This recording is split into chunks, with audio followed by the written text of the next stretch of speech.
Welcome to this new episode of Unleashed. In our previous episode, we reflected about the importance of having wider interests, how having wider interests, pursuing different areas outside of the work actually brings back new energy, new capabilities, and makes you a better leader and a better professional. This episode is all about exploring what might be your areas of interest. Is it fine arts? Is it sports? Or is it something else? Having identified what is your area of interest, how does one learn new skills? How does one build a passion towards that? And how does one balance this new passion with your professional work? I had grown up playing cricket. I had grown up trying to pursue cricket as a possible career. I spent many years working very hard, learning the skill, as also getting physically fit to play cricket. But at some point of time, I chose other careers over cricket. And once I got into a professional life, I never had any interest outside of the professional life. Partly for me, the challenge was that I was too shy and didn't want to look clumsy taking up something else. So I always postponed exploring new interests. And then I spent years and years of working 18 hours, traveling many days a week, stressing myself out, becoming obese, and to a point that my stress levels were very high. So my first pursuits outside my professional work was more to manage the stress. That's how I discovered art of living. That's how I discovered Sudarshan Kriya. That's how I discovered meditations. So while I continued to pursue professional lives and my circumstances of working 18 hours and traveling rigorously, eating anywhere did not change, the meditations, the Sudarshan Kriya helped me to manage my mind better. But the sportsman in me never died. Slowly, the interest in golf grew, and it took me 6 months in a range to come out onto the course. I never really wanted to look clumsy the first time I play on the course. But I think as I pursued golf and I learned golf, I had to unlearn cricket. And I think as I grew up playing, being a better golfer, I started really enjoying every round, every practice thing is a learning process. So I completely look forward to really improving my game every day. So this has become the new passion for me, and it brings back immense energy to every area of work I do. So the combination of managing my mind through art of living and the passion of learning to be better at golf has really helped me to be a better professional. It took me years to break away from the routine of work. Part of the passion came through necessity, and part of the passion came because I had a sportsman at heart.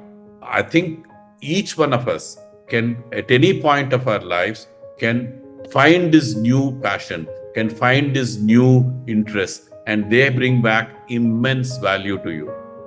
In this episode, I continue to discuss with Rashmi, with Debu, and with Pankaj on their perspectives about when to start, how to pursue, and how to balance between professional life and these new passions. One of the key questions to anybody is, I've never done anything like this before. Perhaps I missed the boat of learning while I was at school or at my growing years. I am now completely new to any pursuits, whether it's arts or whether it is sports. How do I start? When do I start? How do I identify what I really like? So here are my reflections with Pankaj on this aspect of how does one identify what might be something they should pursue. One of the things I realized, although they were experienced, mostly software company backgrounds, they were probably the first white collar people from their families, most of them. Their parents were either traders, parents were farmers, parents were probably blue collar. So don't have role models within their families to emulate. So most of them were only looking at the whatever is the new environment to go to probably learn from. So no reading habits, no exposure to many things as they came through their systems. At what point in time, if suppose somebody has well into their, let's say, early 30s, is there a time they can also spread themselves, explore themselves? How to get somebody start at that stage? Yeah.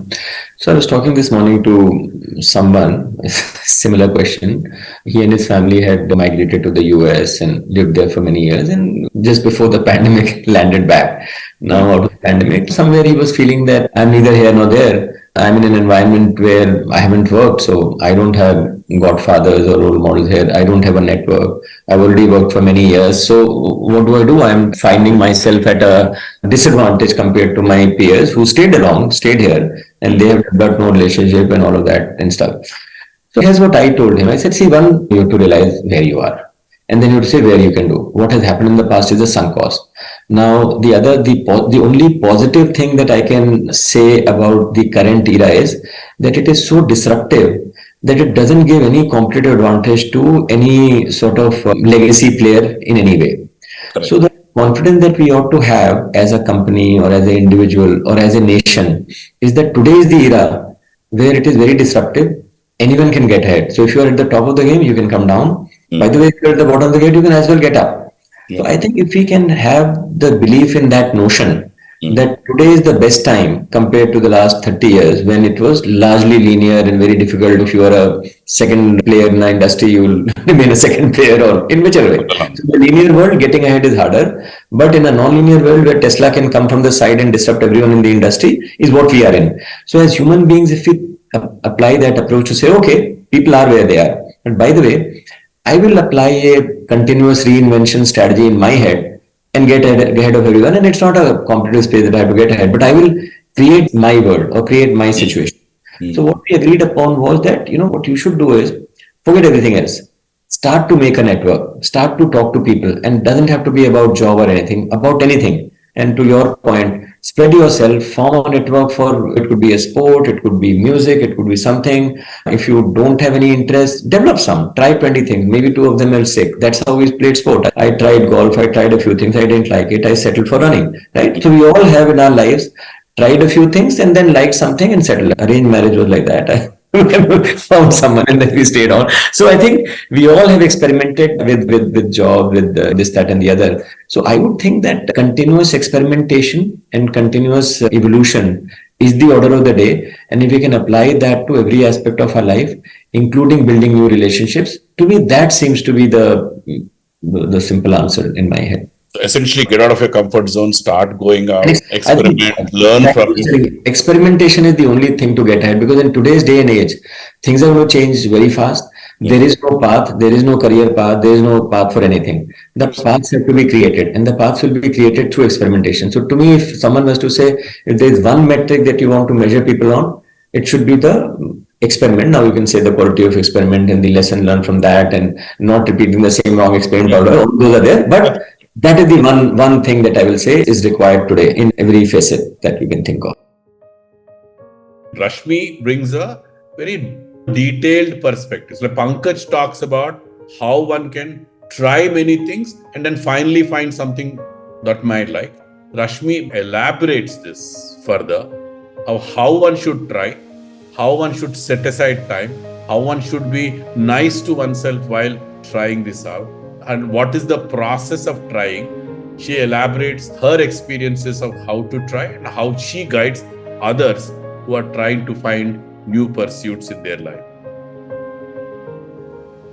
So here are a couple of things that I tell young people that I speak to and I mentor on how do you build a life outside your office is number one, you have the benefit of some of us seniors that you can watch and learn from. If you go back and if you think about a generation above us or our managers, you would very rarely find people, they may be very good golfers today, but not when they were working. Correct. Because that culture was not there to be able to encourage your fellow members, fellow employees or juniors to build or to get into an activity outside of the work. Okay. Whereas our generation, when I look around, I do find a lot of people who have picked up some passion or the other, whether it's golfing, whether it is running, whether it is, I know I've got friends who play table tennis. I've got, my husband has a tennis gang. So they meet up every weekend, Saturday and Sunday mornings to play tennis together. So I do see a lot of people in our generation, at our level, have realized the need to have that alternate outlet other than the office. So I tell the youngsters, please learn from us. You have the benefit of watching us. You have the benefit of understanding and knowing that it's quite possible to be able to build cliched but wholesome life, so to say, or at least have a passion outside of office. And it's possible. It's not that difficult. There are people my generation who still don't do it, which is fine. But if you really do want role models, there are many around you that you can follow and you can take tips from them. That's number one. Number two is the fact that I just said earlier, to have an activity which gels with you. So, for example, I am not a creative person, and if you're going to come and tell me, "Hey, Rashmi, I think you need to you need to do something outside of the office. Come, let's go to a painting class." I am 100% sure. Second class, I will drop out. It is not something which is me. So you have to find something which you like doing, okay, which you will look forward to, and I'll come to the look forward to part as to how will that happen. But it's about being able to find that one activity which you will enjoy doing. It could be anything. Do you like photography? Do you like to paint? What do you like to do? Do you like to write? Do you like to read? Whatever it is, find something. So I have a colleague in the office who came back and said, "You know what, ma'am, I have started pottery classes because I used to do pottery earlier and never found time. Then I looked at you and I said, why can't I pick up the pottery class again?" So it was very nice to hear that. So it could be anything that you like, but it's you and you alone who will be able to identify what is it that you would like to do and spend time on and prioritize. The third is the most difficult. The first is easy. The second is a little difficult, but I'm sure if you sit down and you go through the list and go through your childhood, you will figure out as to what excites you and what you're passionate about, and you'll figure out one or two things, and you will experiment with three, and you will end up with one. Okay. The third is the most difficult. How do you find time? Okay. Now, I tell people, and this is more running specific, but I'm sure it's applicable for all other activities as well, is that when you decide, here is an activity I want to do or I want to give myself time for, but I am still not being able to fit that into my schedule. The best way to fit that into your schedule is that open up your schedule. Force yourself to open up your schedule for a few days. Okay? Block it. Block it. Just block it. I've told people that I know if you're going to go for a run today, which is your first day in 30 years or 35 years, you're going to come back hurting. Correct. Take a day off.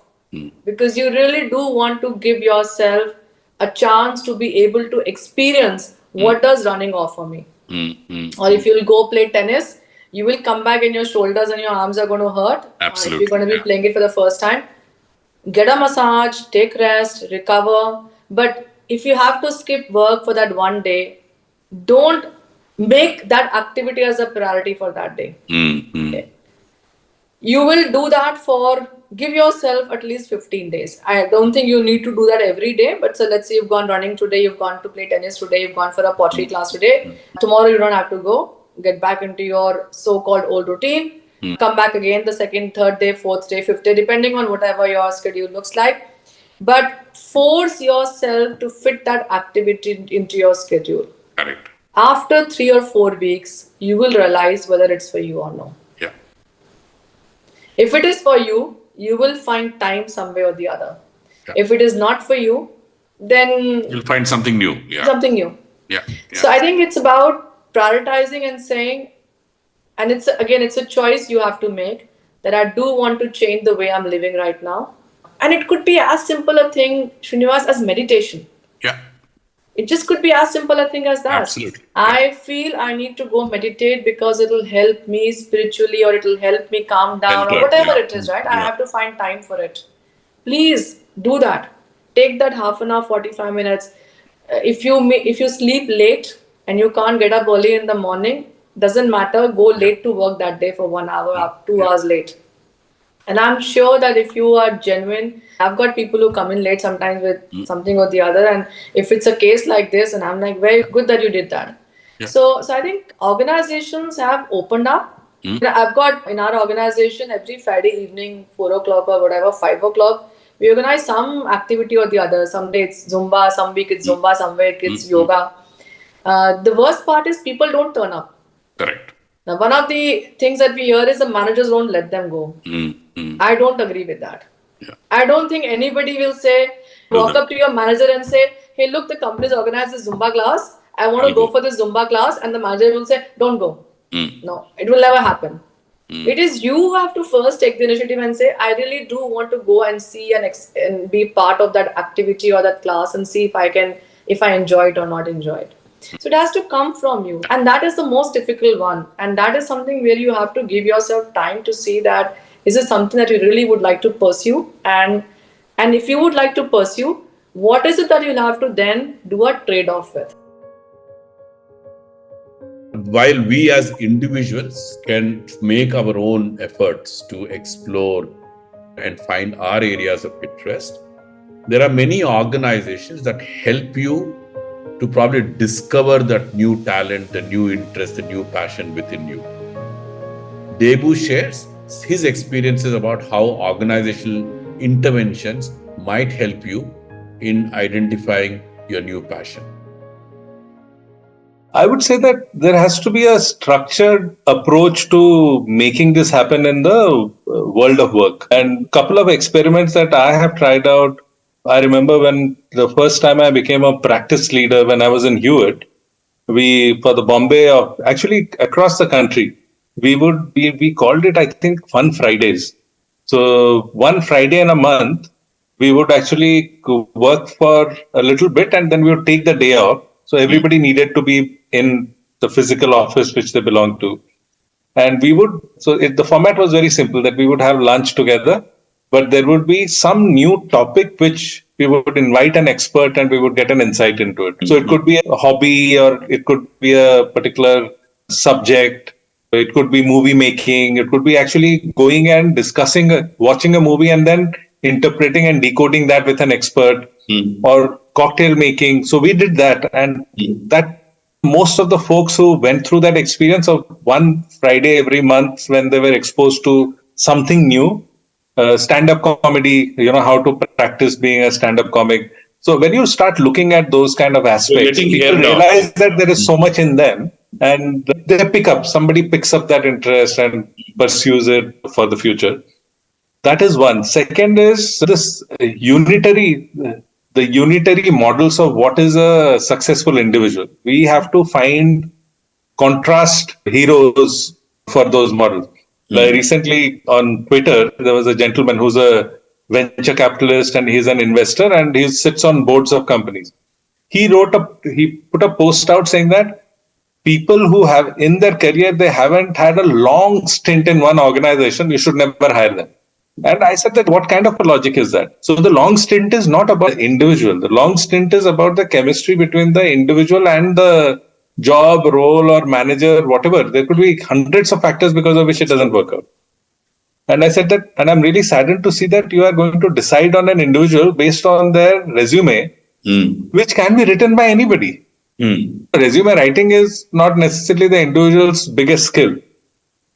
So if you cannot afford to sit in front of an individual and understand their life story and what is exciting about their lives, then you are not even doing the right selection. So we have these stereotypes which become a big burden on all of us. Many of us pick up something outside the office, pick up something beyond our professional work to relax and to be de-stressed. If they become an end in itself, where you are trying to achieve goals, then they may add more stress and they may not serve the purpose of you to widen your interest as well as bring back refreshed perspectives back to your work.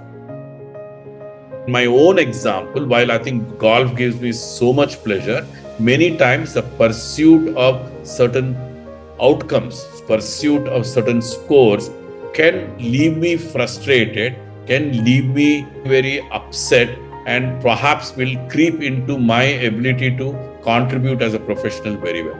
Here are my reflections with Debu on this aspect of where to balance. How much of this has to be out of pure love and how much of this has to be focused towards certain specific outcomes. See, again, from the field of neuroscience, exposure. So, immersion. I would say that an immersion into different interests is far better than trying to attain mastery in Excellent. many interest areas. So once you have an immersion, then you can pick up something which you like, saying that, this I also enjoy. Correct. So and I think this variety of exposure also gets a 360-degree perspective to life. Exactly. That's a very narrow perspective. Like I'll give you one very simple thing, like field of art, fine art, or music, or let's say the world of culinary science and mixology. You don't need to be a great cook to explore the field of or the world of food. You can have an innate interest in the backstory of where does this cuisine come from? What is the origin of this dish? Exactly. Why? What are the cultural ethos that it reflects? And you can just be a passive consumer of the food, but you could have deep interest in understanding it. Similarly, art, you don't need to be a great painter or an artist to pursue fine art. You can just be an observer. You can just take delight in looking at great work and engaging in conversations saying that what gave you the inspiration for this? What was the thought behind it? And you get aha moments of understanding somebody else's thinking. Absolutely. So these immersions are far superior than the pressure that we put on people that you have to be good in art, you have to be good in sports, you have to be good in music, you have to be a good dancer. Not necessary. I could probably move to music but not be a good dancer. Absolutely. Absolutely. That itself is a big move. It's a good story of my own burnout because I take it up golf as a leisure. Now, but you want every time you play around, you want to excel. So therefore, it's no longer a leisure. You come back frustrated saying, oh, you shot less, you shot more. Today, it's not like, you're gone out to break away from the normal routine you're doing. That itself becomes a purpose by itself.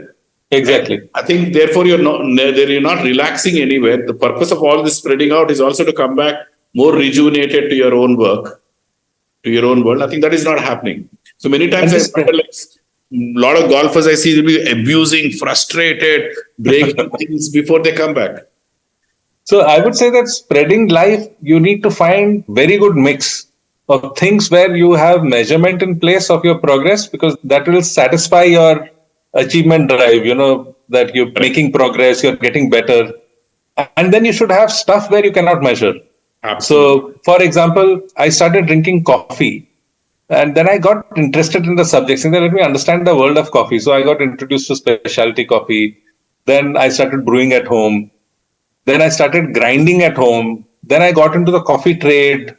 So I create my own blends at home, and but I have no measure. So I cannot say that my coffee game is now moved from a rating of 9 to a rating of 9.5. There is no measurement.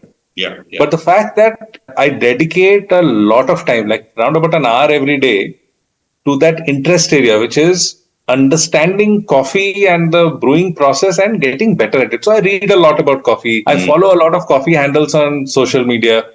And every day I'm learning something new. I'm learning aspects which are also useful for the world of leadership. So curiosity as well. It's a curiosity also which is kindling, not as what have I accomplished out of this. And I think the accomplishment always kills the curiosity to some extent, because you want to say, I've arrived and I need to perform. Because that's a great point. So if you have curiosity, and if, let's say curiosity is, you can quantify curiosity, and accomplishment also you can quantify. Now, the moment both come into play, one becomes the denominator. Yeah. Because your accomplishment, if you are very curious, then your accomplishment will start diminishing, because now you're exploring the field too widely.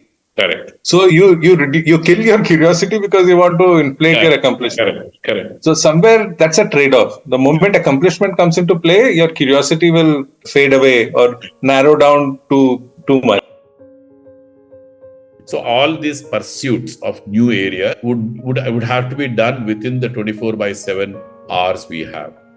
We have certain amount of time for our work, and now we have to carve out certain amount of time for these new pursuits. How does one balance? How does one keep both areas well addressed? Rashmi, share some of her perspectives around this. When I used to do Delhi, Bombay, and Vedanta, I'd also picked up my long distance running. Okay. So I used to train for my ultra marathons at that point in time, and in that 5.5 year period while I was there with Vedanta, I think I did about, I don't know, I can't remember, but 5, 6 ultra marathons, which meant not just the event per se, but the training for all those events is a big part of it. Yeah. And I'm also a practicing Buddhist, which means that I give at least, if not more, 30 minutes a day, 30 minutes to 60 minutes a day to my Buddhist practice as well. Yeah. And people have always asked me, how are you able to manage all of that? Okay. Now, as we said earlier, there are trade-offs. Which meant I had to cut down on my entire social media activities, or at least limit myself on that. The Idiot Box was something that I don't think I'd watched in that time frame, because for me it was about sleeping early, either because I had a run in the morning or because I had a flight to catch in the morning. One of the two things, right? I know that I probably did not pay that much attention to my kids around that time. But did I go on a guilt trip every day and say, oh my God, my kids are not happy? I made sure there was enough and more support at home available for my kids, whether it was their father, whether it was the nanny, whether it was the cook who was making sure they are being well fed and all. And while I'm sure that my presence could not be made up by any of these people, but it was a call I had taken. Absolutely. It was a call I'd taken, and I was having a chat with somebody else, and I was just sharing with him. I said, look, this gentleman was 42, and I was 42 when I took up that job with Vedanta. Because I knew at that time that here is this one peak that I need to get in my career. And this is the organization and the platform which will give me that peak, that visibility, that experience, that exposure, which no other organization or no other job can offer. Correct. And which means for the next 4, 5, 6, 7, and I probably at that point in time I'd given myself 6, 7 years, but fine, it just took 5.5 years that I was there. And here are these 4, 5, 6, 7 years that I will have to do this trade-off to be able to then build my presence and visibility as a treasure. As you said, the external validation will come in, so that the next step will be easier to accomplish. Absolutely. So it's a trade-off that you have to do, and you have to then at that point in time just prioritize, which meant, as I said, limited social media and no TV, no socializing. My friends would just say, you've disappeared. Yeah, but that's a fact. I've disappeared because I'm not here. Rashmi brings in the need for understanding the trade-offs when we pursue something beyond our work. When we want to go deep into that area, she talks about how one has to probably understand what sacrifices one has to make, understand what changes one has to make into the life. Debu, as he's been doing in the last 2 episodes, brings in a very different perspective. Here are my discussions with Debu. So, exploration of space is a great example of the spreading life. Yeah. Now, James Webb Space Telescope, was launched just about a couple of months ago. And for so far, we had been using the Hubble Space Telescope to figure out space and the universe as far as we know. Now, Hubble Space Telescope James Webb Space Telescope is telling us that there are so many galaxies and planets and stars which we missed out because we were only looking at the visible spectrum. So James Webb is tuning in on infrared. So it is now telling us that these are also things which are out there. So now take that cosmic exploration we have found thousands of galaxies suddenly in the last 7-8 months, which we didn't see earlier. Now, is that, the realization that as individuals, we are so insignificant that what we believe is the truth is not even true. That will change as we go along. Absolutely. Build a life based on that is actually so meaningless. And all the isms we have learned is what we have to drop, because that's liberating now. So what you're really saying is we're completely liberating, and that is a true spreading of life. Saying, I drop all my isms, whatever is the isms, conditioning have been done, I have to drop. It's very fascinating. Because I think at some point of time, people have to step back and see why are we holding on to any isms, whatever they are, whether it is from your conditioning from school, college, family, society, job, all these go nowhere. Wow, this is very fascinating. This I have to figure out about this new thing. I didn't know about this new telescope. We are living in an age where the world around us is rapidly changing. What we believed as stable, what we believed as the focus of our lives changes every minute. The advancement in technology, the knowledge we are gaining as human race is rapidly improving, and our perspectives, our outlooks are all outdated every minute. Building wider interest, spreading our lives helps us to stay curious, helps us to stay in line with this changing world, in line with the fast evolving societies around us. Debu sums it up beautifully in terms of how our knowledge of our own universe is rapidly changing. Unless we, therefore, peep outside of our own work and keep building this curiosity about this wide, vast world and build passions just beyond our professional world, unless we do that, I don't think we bring back new perspectives which our work itself will demand. So stay curious, spread your life, build this diverse interest. There is no other choice in front of us.